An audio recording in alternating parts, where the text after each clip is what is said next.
मीरपुर नाम के शहर में तेजस अपनी पत्नी नीरू के साथ रहता था। पति पत्नी दोनों ही नौकरी करते थे। एक दिन तेजस गांव अपनी माँ के पास फोन करता है। हेलो, प्रणाम माँ। जीते रहो माँ, तुम दादी बनने वाली हो हैं? अरे वाह, ठीक है बेटा, मैं कल ही आती हूँ। जब माँ जी शहर पहुंची तो बेटे बहू ने बहुत अच्छे से स्वागत किया। लीजिए माँ जी, चाय। अरे गर्मा गर्म पकोड़े ले आओ माँ के लिए। नीरू रसोई में गई और 2 मिनट में ही पकोड़े ले आई। जी ये लीजिए।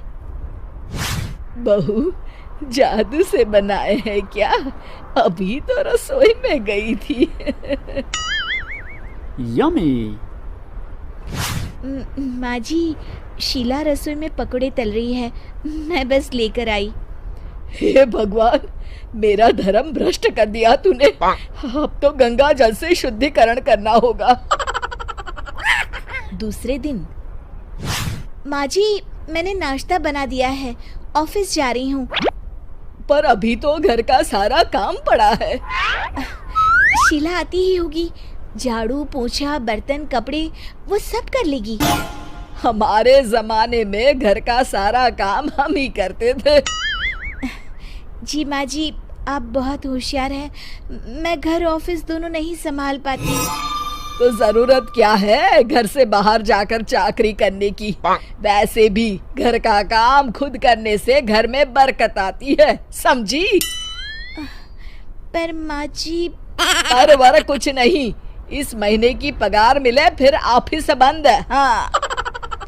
रात को नीरू तेजस से कहती है, सुनिए जी, माँ जी बोल रही थी कि मैं नौकरी छोड़ दूं। वैसे ठीक ही तो है, अभी तुम्हें आराम की जरूरत है। फिर भी आराम कहाँ, शीला को छुड़ाने के लिए बोल रही थी। तो अब 24 घंटे में इतना काम तो कर ही सकती हो। पर जॉब पसंद है मुझे, घर पर मन नहीं लगेगा। अगले दिन जब दोनों ऑफिस के लिए निकल रहे थे, मेरी तो कोई कीमत ही नहीं है इस घर में। माँ जी, आजकल महंगाई बहुत है, रहन सहन भी बदल गया है, दोनों नौकरी करते हैं तभी ठीक रहता है। अच्छा, तू कहना क्या चाहती है? मेरा बेटा तुझे बिठा के खिला नहीं सकता? तू ही इस घर का खर्च चला रही है, हैं? नहीं माँ जी, मेरा वो मतलब नहीं था। मतलब खूब समझती हूँ, ये बाल धूप में सफेद नहीं किए मैंने। हाँ। अब तो ये रोज का काम हो गया था। तेजस भी रोज की झिकझिक से परेशान हो गया था। एक दिन उसने कहा, नीरू, वैसे भी तुम्हें मैटरनिटी लीव मिलने वाली है, तो अभी से ही छुट्टी ले लो। पर क्या, मेरी सैलरी अच्छी खासी है। आखिर नीरू ने रिजाइन कर दिया। जब बच्चा हुआ तो घर में सब बहुत खुश हुए। कुछ दिनों बाद तेजस फाइल देख रहा था। क्या हुआ तेजस, कुछ परेशान लग रहे हो? हाँ, वो हमारी जितनी सेविंग्स थी वो तो हॉस्पिटल में और छठी के फंक्शन में खत्म हो गई है नीरू। और अभी वैसे मंदी चल रही है तो मैं बोल रही थी कल मुन्ना को हेपेटाइटिस का टीका लगवाना है।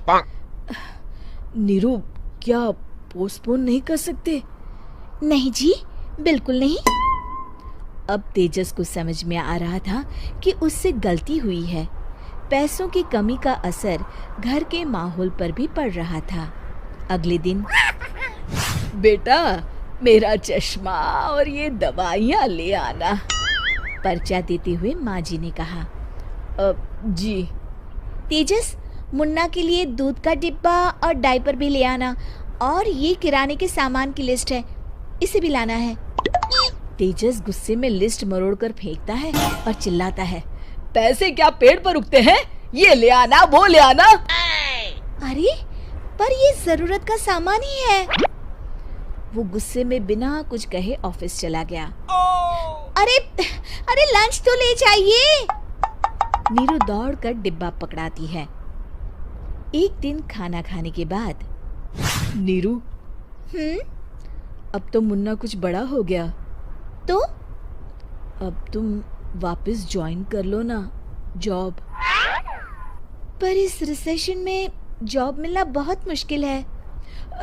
ट्राई तो करो। फिर मुन्ना, माँ जी है ना, और एक फुल टाइम मेड भी लगा लेंगे। पर माँ जी, उन्हें तो पसंद नहीं। तभी माँ जी वहाँ आ जाती है और प्यार से नीरू के सर पर हाथ फेरते हुए बोलती है, अब मेरी समझ में आ गया बहू, पहले के और अब के समय में अंतर है। तुम काम शुरू करो, मुन्ना की जिम्मेदारी मेरी। मेरी प्यारी माँ जी। ये कहकर नीरू उनके गले लग गई। शिक्षा, परिवर्तन संसार का नियम है, हमें भी समय के साथ चलना चाहिए। उम्मीद है कि आपको हमारी ये कहानी पसंद आई होगी। कृपया हमारे चैनल को सब्सक्राइब करें और सभी अपडेट्स के लिए बेल आइकन जरूर क्लिक करें। और हाँ, वीडियो लाइक और शेयर करना मत भूलिएगा। Bye bye.